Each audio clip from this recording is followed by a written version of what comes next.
You're tuning into Black and White Sports on YouTube. The no-holds-barred truth on sports. The main event starts. All right, Black and White Sports supporters, let's talk about the UFL. It seems that the UFL is expanding. All right, it's kind of weird because in the last 2 weeks, I have brought up Oklahoma City in 3 videos, 4 videos. How many videos? Certainly quite a few. Now, I brought up Oklahoma City in conjunction with moving the Dallas Renegades to Oklahoma City, but as of right now, Oklahoma City is getting the UFL team, and it doesn't look like it's at the expense of the Houston Gamblers or the Dallas Renegades.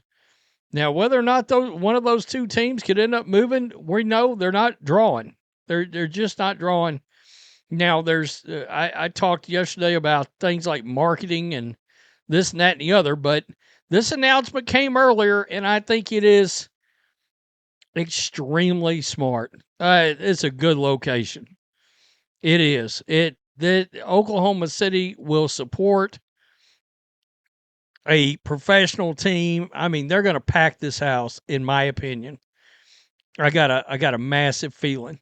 So this is going to happen in 2028. Now, the other thing about this that we're looking at, the UFL just sneaky made a commitment for at least 2 more years. Through this year, next year, and the year before. So 2 and 8/10 years, they just made a commitment through. So this league, much like the new co-owner has talked about, this league's not going anywhere for a while. They put out this press release on Fox Sports. Now, Fox owns a portion of this league too. Honestly, I think I've seen this online, and I tend to agree. I wish all these games were on Fox. They just seem to take the assignment more seriously. It feels they got that Fox NFL theme music playing when the game's coming on. It feels like football. The United Football League announced Thursday morning that it's expanding to 10 teams. We do not know who that 10th team is yet, including the addition of a team in Oklahoma City. Quote, Oklahoma lives and breathes football, so bringing the UFL to Oklahoma City was an easy decision. Co-owner Mike Rapoli said in a statement about the inclusion of Oklahoma City, this is a state that shows up, cares deeply, and truly understands the game. From college powerhouses to Friday night lights, football runs deep here. We're committed to building a franchise in OKC that the entire state can rally behind. All right, look, I think it's just over a 10,000-seat stadium, I think. Oklahoma City UFL team doesn't have a name, but will play its home games at MAPS for Multipurpose Stadium, which is under construction. The location of the other expansion team isn't known yet.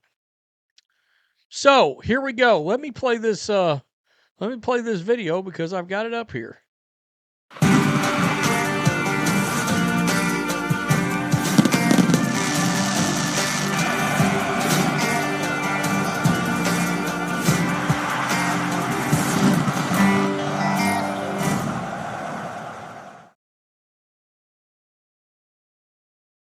And this is probably, from what I could tell, this is one of the highest viewed posts they've had on social media since the season started.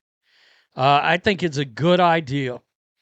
I really do. Here's a little data that United Football Media put out. This goes back to, I don't know if it's this year versus 2023 or what year this is versus, but the top local markets, Birmingham, St. Louis, Oklahoma City in viewership. Now that's across YouTube, Facebook, and the ESPN app. So I assume we're talking on social media. All right, so let's go over here on TV. Top 10 local markets through week 5 on Fox. I don't know if this is week 5 last year or what. Birmingham, St. Louis, New Orleans, Detroit, Tulsa, Kansas City, Memphis, Louisville, San Antonio, Columbus. So, where would be the other place that you'd put that 10th team? Now, enter in San Diego Chargers legend Sean Merriman. He put out a statement today that said, or actually yesterday afternoon, and he said, I've tried several times to get a UFL team there, but they won't give me an answer. So I actually tagged Mike Rapoli in this and was like, yeah, you two need to hook up, because we talked about this the other day. The San Diego fleet of the Alliance of American Football was drawing real crowds there. Of course, a lot like St. Louis, they lost an NFL team. And look, the Chargers ought to still be in San Diego. That's a decision I don't love, that Jerry Jones and Stan Kroenke and Spanos and all those guys got together and made. I don't love it. They did that because of the television market. It had nothing to do with attendance.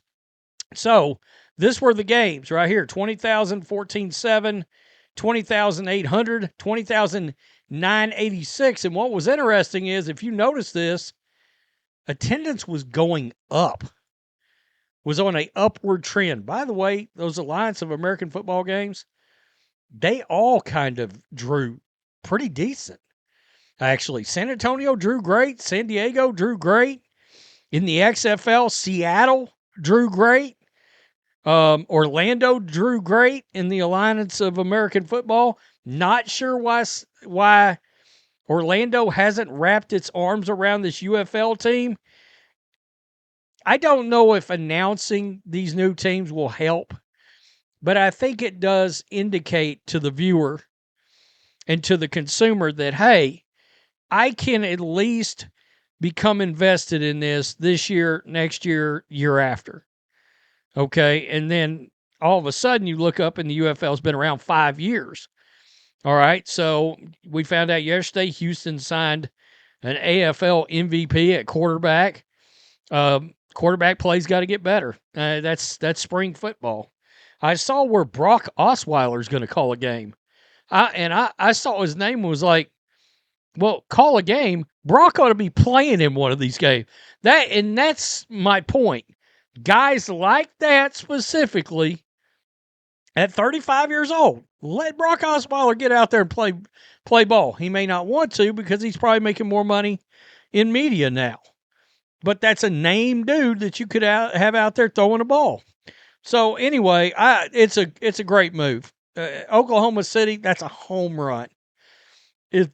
It's an absolute home run. So I was thinking tonight was Friday all day today, and I'm like, nope, it's Thursday. No game tonight. So make sure you hit subscribe.